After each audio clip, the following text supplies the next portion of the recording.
Okay, so this is Oliver Art Center's 20 questions. I am Mercedes Michalowski, the Executive Director, and we're going to go right into question number one. Will you please introduce yourself?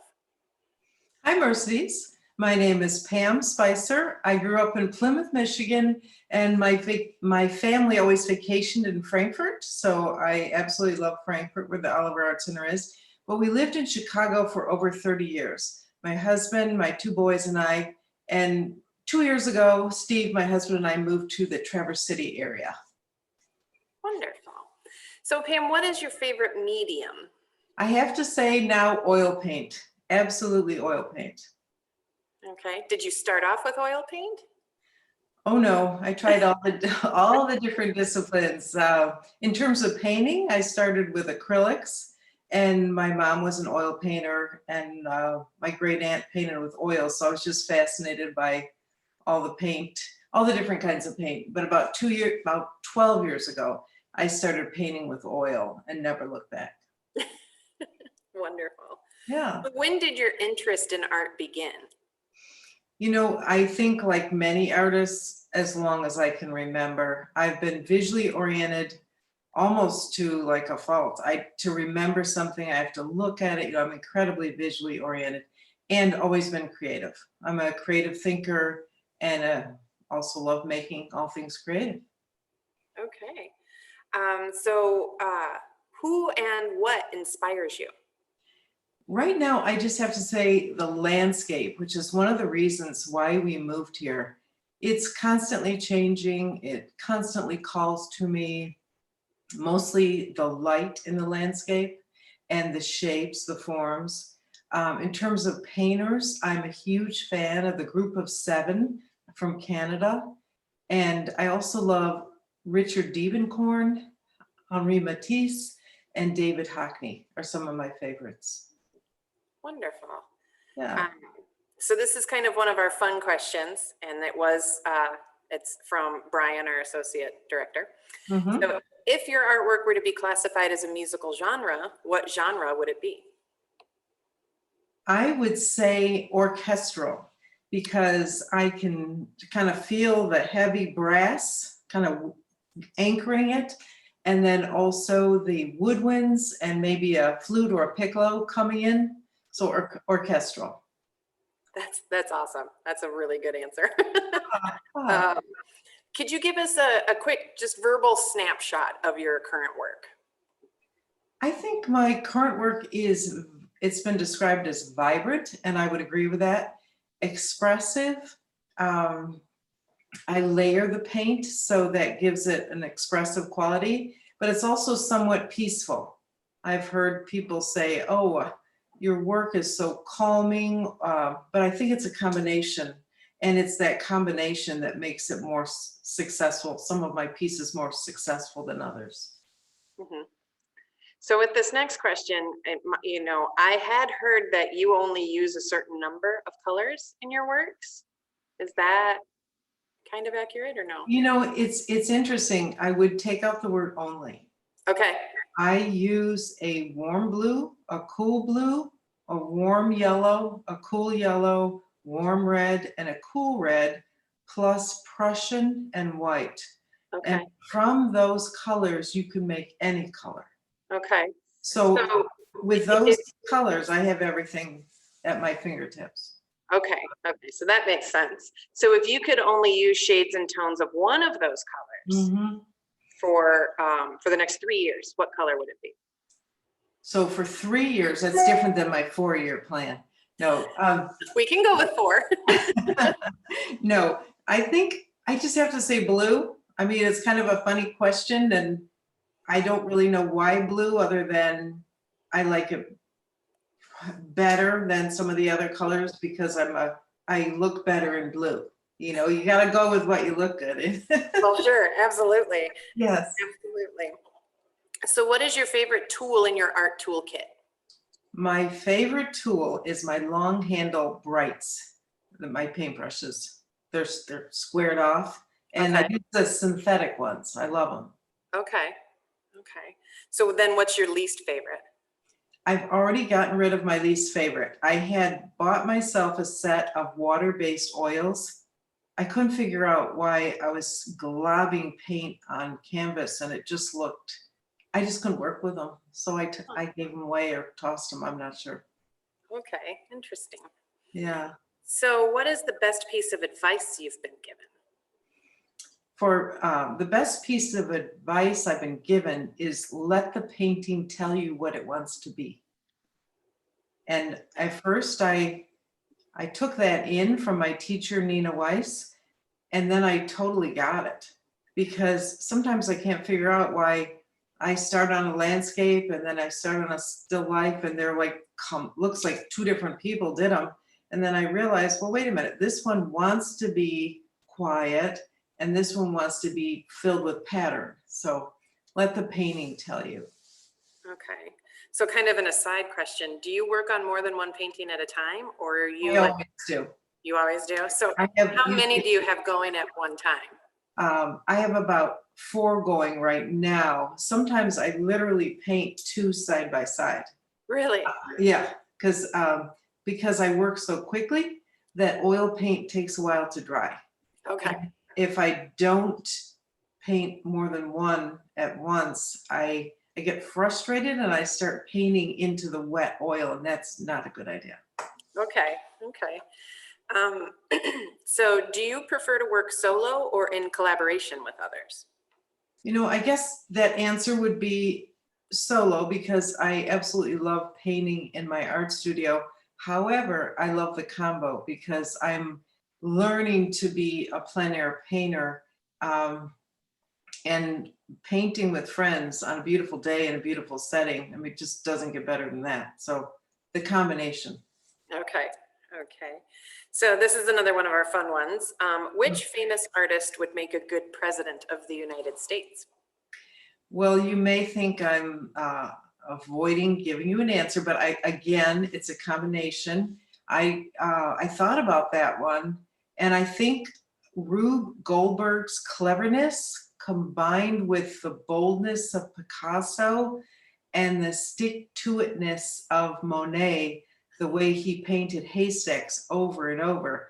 I think that combo might just do it. Might do it. I think that's great. I hadn't thought about taking qualities of each of them and combining them. So I think that's a great idea. Yeah. So what is your favorite meal, to get totally off the art topic? Okay. My favorite meal is dinner with friends in my home or their home. It doesn't matter what we're eating, as long as we're in someone's personal environment, I am over the moon. Awesome. So what type of art or what artists hang on the walls in your home?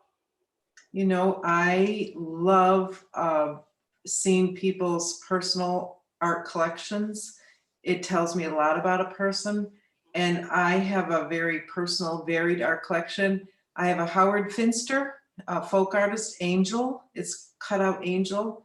I have a Richard Durer, which was a gift from my dear friend Pam Schultz. It's a large scale abstract, huge. And then I have a recent work, a 3-dimensional assemblage by William Allen. He's a local artist. And I have a collage that I just adore that I put up in my kitchen from Peggy Kroll Roberts from California. Then of course my art is sprinkled in there too. Of course. Yeah. So, excuse me. What advice would you give your younger self? I think it's always been the same. Be yourself and believe in yourself. And luckily I grew up with parents that always told me that. And I totally agree. Yeah, I think that's really important in this Mhm. day and age, for sure. Yeah. Yeah. It's it's a tough environment. My daughter's in middle school, so she's at, like, I keep telling her, at the worst moment in her life. So it can only get better, but just to be true to yourself and Oh yeah. So Absolutely. But you yeah, have all those cute boys and cute and fun kids in junior high, so it's not all bad. it isn't all bad, but it's been, it can be tough. Yeah. Yeah. So if you could travel in time, backward or forward, to make Mhm. art, what date would you choose and where? You know, I would go to the group of 7 painters in Canada and I would paint with them. So I believe that would be the 50s, maybe the 40s. And I would also paint with my great Auntie Pam, who was a oil painter, very serious oil painter. And she would take trips by herself to Banff and ride the gondola up with her sketch pad and her watercolors. And she had white hair and, you know, I would love to paint with her and a group of 7. Mhm. Okay, so you have a lot of painting in your family. I do. I grew up around painters. Yeah. That's great. Hmm. So is there anything that when you sit down to paint that you have to have, you know, whether it's a favorite pair of shoes or a favorite coffee mug or music or, you know, anything like that, that you kind of have to have like your talisman when you're creating art? You know, I was thinking about this question and I, you know, of course, thought, well, gosh, what do I need? I need ideally natural light plus an additional light, my favorite brushes, and some nice canvases. And then I talked to my friend Elaine this morning about this question, and she said, well, you need your personal assistant to bring you green M&Ms. And I thought, oh, I like that. Yeah, That would we're going to do that from now on. I want green M&Ms. That's funny. I'm going to remember that now. I do love M&Ms, but I Yeah. don't. We'll see about the green ones. So is there a gallery or museum that you would love to have your work featured in? And if so, if you want to name it, that would be great. You know what? I am fortunate in that I have forged relationships with Heather from Sleeping Bear Gallery in Empire, and I am very happy there. I love her eye and the varied work. So I'm proud to be there, shown there. And I also now am working with Mary Kay at Tinker Studio on Old Mission Peninsula. And boy, is that a treat to go into her space. She teaches classes and she also just has a great eye, lots of whimsical pieces and the way the work plays together so well. I'm inspired when I go in there. Of course, I'd love to be in the Art Institute of Chicago, but I'm just going with what's going on right now, and I'm very happy with it. Yeah, wonderful. Mhm. So that kind of took into account question number 20 on where we can Yep. find your work. Right. So we'll go right to the last question, which is, how do you know when a work is finished? Well, because a painting tells you what it wants to be or whatever I'm creating, it also tells me when I'm done. So I pay it, and the way that that works for me is that if I figure I've answered all my questions in my head, so my questions are, is that balanced? Then I answer the question, no, it needs something over here. Or I'll say, you know, is that color working? No, it's not working. Is there enough light on that? Is there enough shade? Am I saying what I want to say with this painting?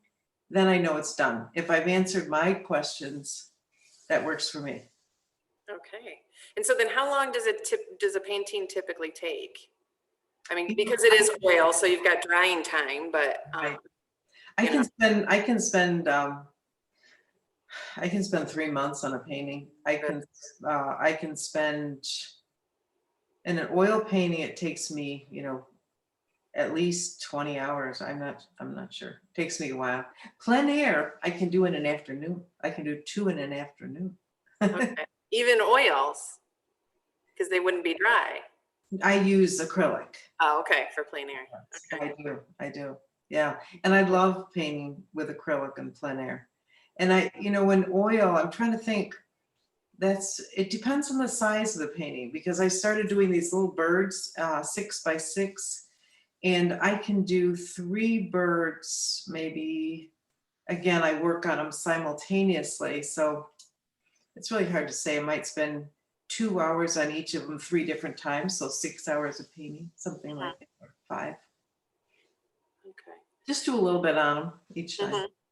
So do you have a favorite plein air location? I'm totally going off script now because I'm just Oh. now I'm just intrigued and want to know more. So Oh, do you that's have good. a That's favorite good. plein air location? You know what I love about living here is that just when I think I have a favorite spot, I find another one. So my most recent find was a horse farm nearby, and can I say Mark Mahaffey and I ventured over there and knocked on the door, and we got to paint horses for an afternoon. It was really fun.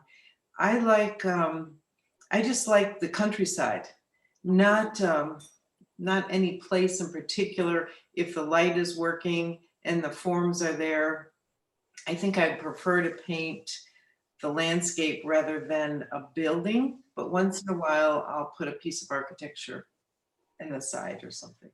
Mhm. Yeah. Okay. And you also just made your debut with an outdoor gallery at Glen Arbor. Yes, yes. And one thing I mean, I'm thrilled to have my paintings on the Glen Arbor Art Center walls. Love it. And like I was telling you earlier, I tried all these different mediums when I was in college. I was an art student and I design major, Bachelor of Fine Arts in Design from Alma College. And I tried all these different mediums. And my art teacher always said, "Oh, Pam, this is going to be your medium." And I thought, how does he know? But okay. And then I liked them all. So I was just kind of like I like everything: painter, sculptor, drawing, photography. And then about 12 years ago, when I started painting, I felt those painters from my childhood with me. And I also just felt like I found my voice. So I was saying at the inauguration the other day, with the paintings on the walls at the Glen Arbor Art Center on the outside of the building, my voice has just gotten a lot louder. There are these 5 feet by 5 feet panels, and it's thrilling. It's absolutely thrilling for me. Yeah, I think it's a terrific opportunity, and they look amazing up there. Oh, thank you, thank you. I just couldn't be more happy about that. And they're terrific to work with. They are. Yeah. They are. The whole Well, experience has been good. what was that? The whole experience has been very interesting, very educational, and good, positive. Good. That's what art and creativity should be. All Absolutely, positive. absolutely. Is there anything else that you want to mention or you want to bring up or talk about? Well, I will also give a shout out to the Oliver Art Center. I am thrilled to bring friends there, and I go see every show. And as you know, this year I got to be involved in selecting some of the shows, pairing artists with one another. Fascinating. You know, there's so much good talent up here. So we're lucky. We're lucky. We really are. I think I'm still blown away. You know, I've been with the Art Center now going on, I guess I'm going on 9 years now.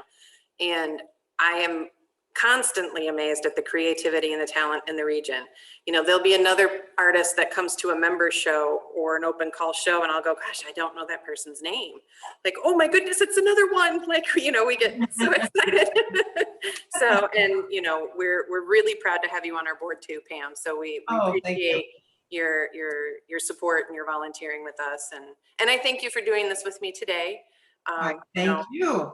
Yeah. I miss our old art talks in person and in the galleries, but you know, you do what you can during a pandemic. Absolutely. I think that's going to happen sooner than later. Yes, I think so. We need to kind of look towards some positivity and Oh yeah. And we'll get there. Yeah, well, I applaud you for doing these interviews. It'll be fun to get to know the different artists in the area. I have to say I'm really glad I was able to do these because I'm learning so much about artists and you know, and their processes and it's been really fun to do. So Oh, that's great.